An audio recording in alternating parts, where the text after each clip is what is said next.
Good morning. எல்லாருக்கும் இனிய காலை வணக்கம். Happy Monday. எனக்கு இந்த தலைப்பை ரொம்ப நாளாக பேசணுன்ட்டு என் மனசுக்குள்ளே ஒரு எண்ணம் இருந்துகிட்டே இருந்தது. இது எப்படின்னா, நிறைய பெண்களை நான் பார்த்துட்டே இருக்கேன். அவங்களுடைய கஷ்டங்களை பார்த்துட்ருக்கேன்.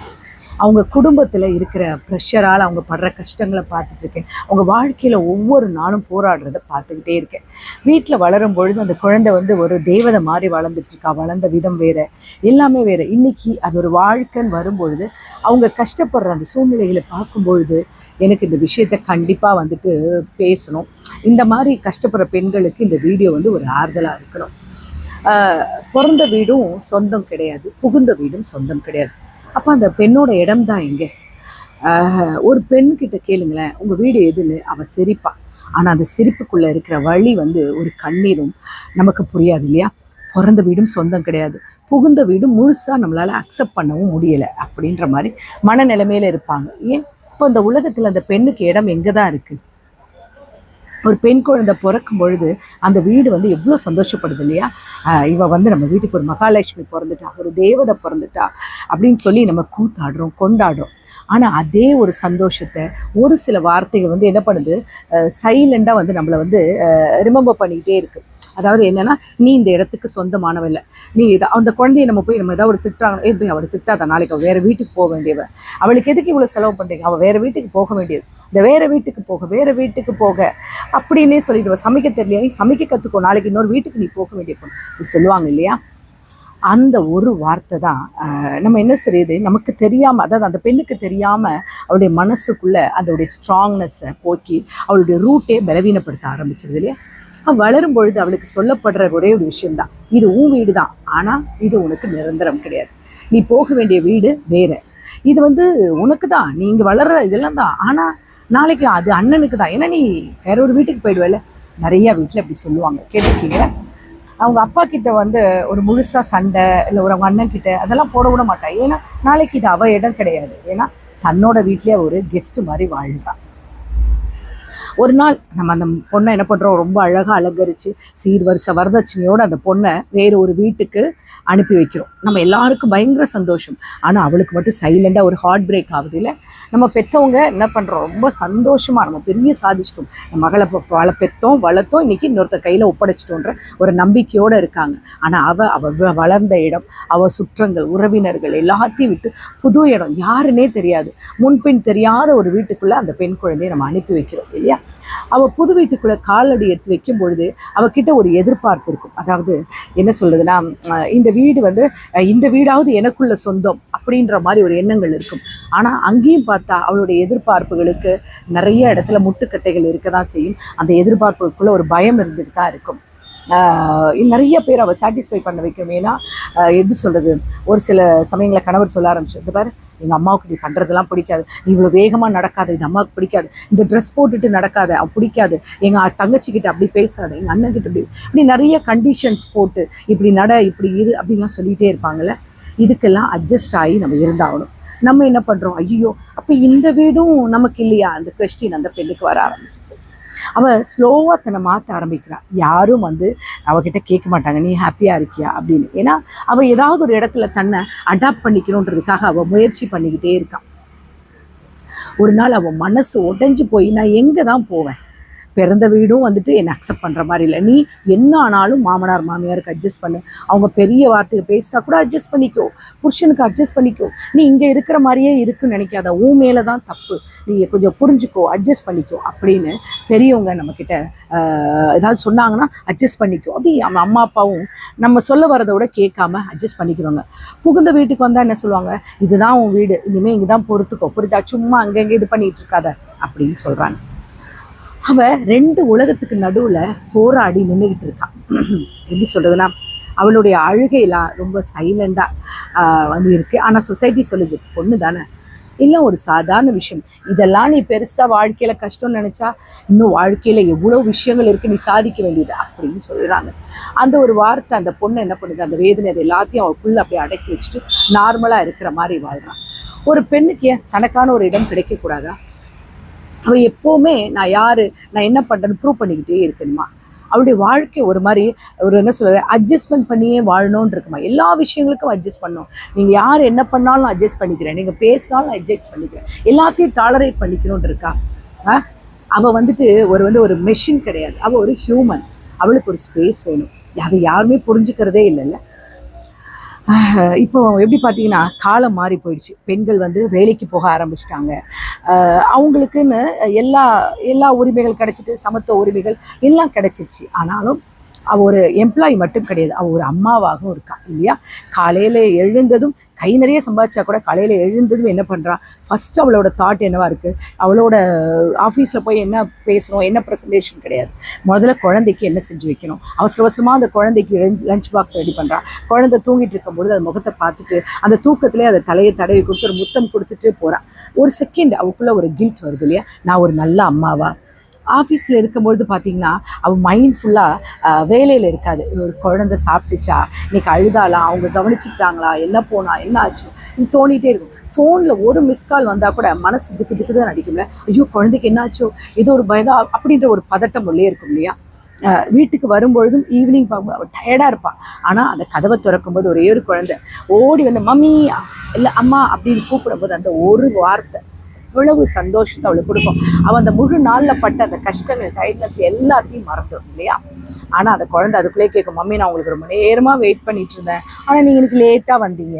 அந்த குழந்தைக்கு தெரியாது அவள் ஆஃபீஸில் எவ்வளோ ஒர்க் அந்த குழந்தை கூட ஸ்பெண்ட் பண்ணணுன்னு எவ்வளோ குயிக்காக முடிச்சுட்டு வந்தா, அந்த டிராஃபிக்கில் எவ்வளோ போராடி ஓடி வந்தா, எப்படி வந்தான்றது அவளுக்கு மட்டும்தான் தெரியும். அது அந்த குழந்தைக்கு சொன்னால் புரியாது.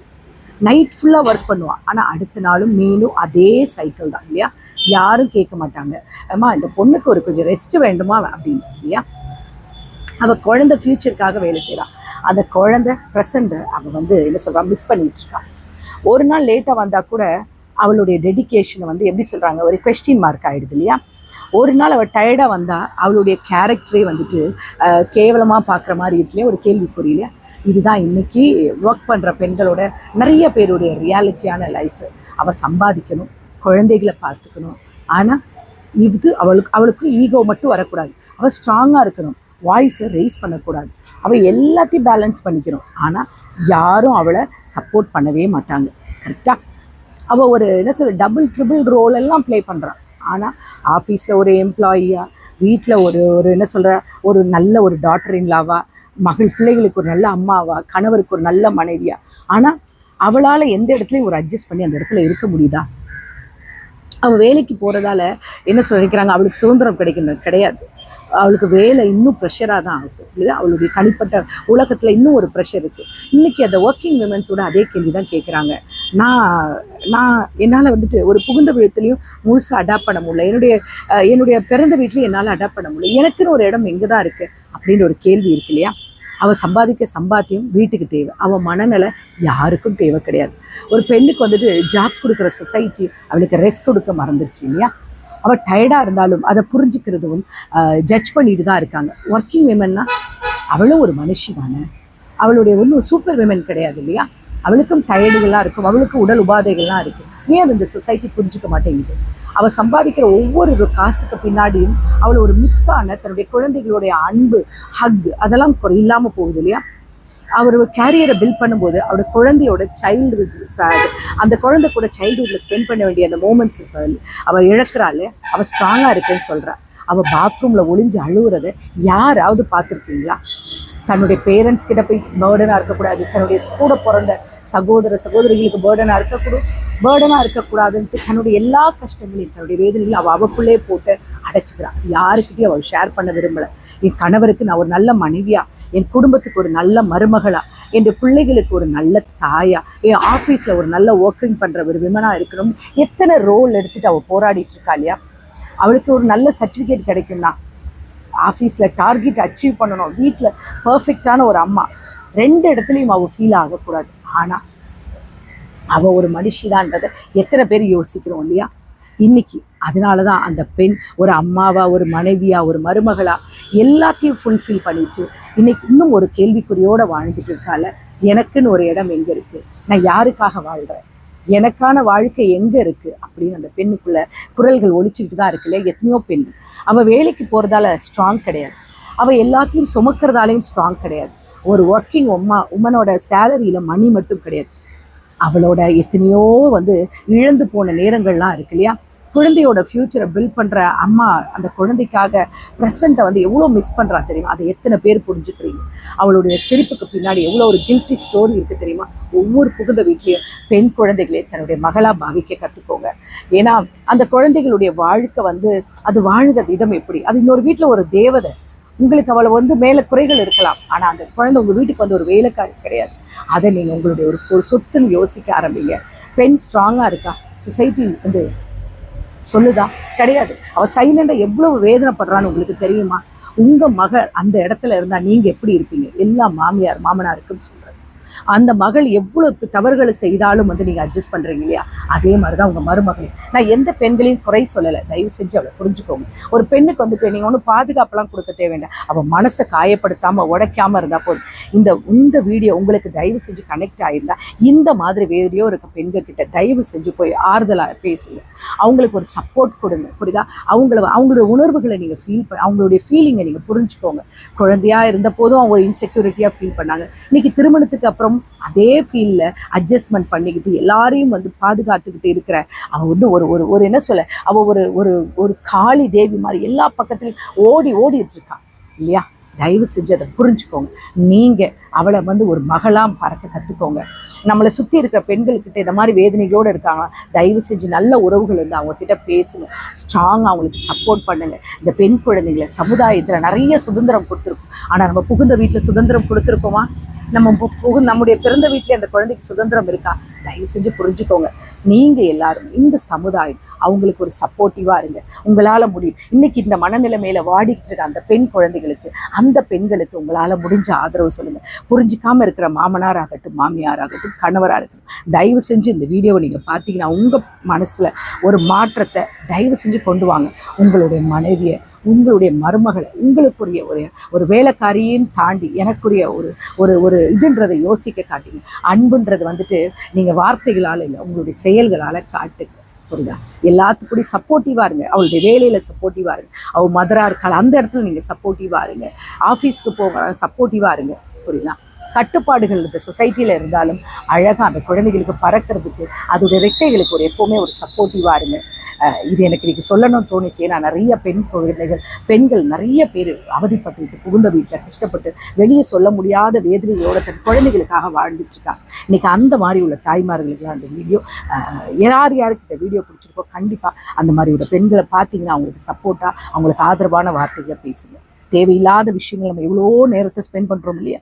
தேவையான விஷயங்களுக்கு உங்களுடைய ஆதரவை கொடுங்க. ஓகே, இந்த நாள் உங்களுக்கு இனிய நாளாக இருக்கணும்னு கடவுளை வேண்டிக்கிறேன். Take care, bye, love you all.